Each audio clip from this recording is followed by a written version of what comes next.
Then he called the crowd to him along with his disciples and said, "Whoever wants to be my disciple must deny themselves and take up their cross and follow me.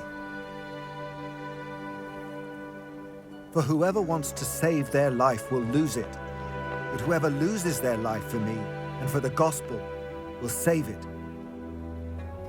What good is it for someone to gain the whole world yet forfeit their soul? Or what can anyone give in exchange for their soul?